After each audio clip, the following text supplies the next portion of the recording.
Baptist church in Crystal Palace in southern London.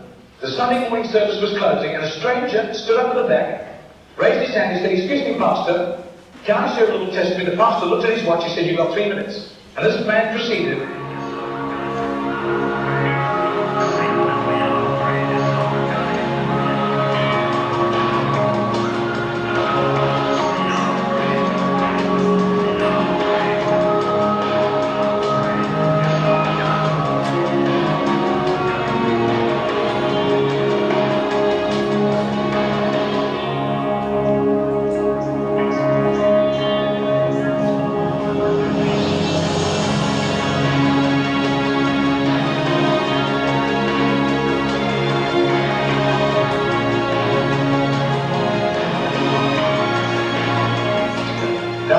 Preacher flew back to the UK and was speaking at the Keswick Convention in the Lake District, and he threw in these 3 testimonies. At the close of his teaching session, 4 elderly pastors came up and said, "We got saved between 25 and 35 years ago, respectively, through that little man on George Street giving us a tract and asking us that question."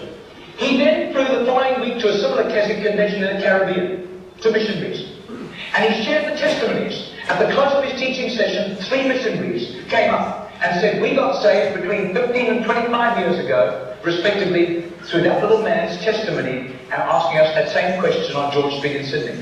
Coming back to London, he stopped outside Atlanta, Georgia, to speak at a naval chaplains convention.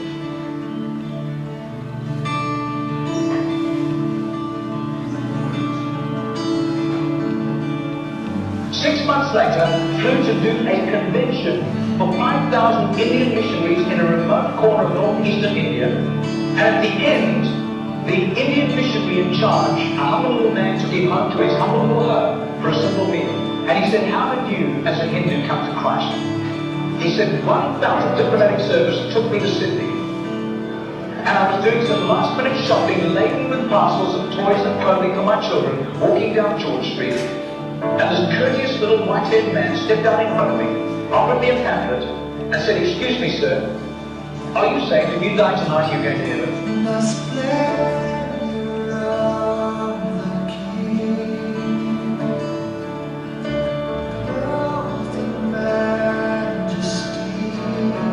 I do. His name is Mr. Gettle, but I don't think he does it anymore. He's too frail and elderly.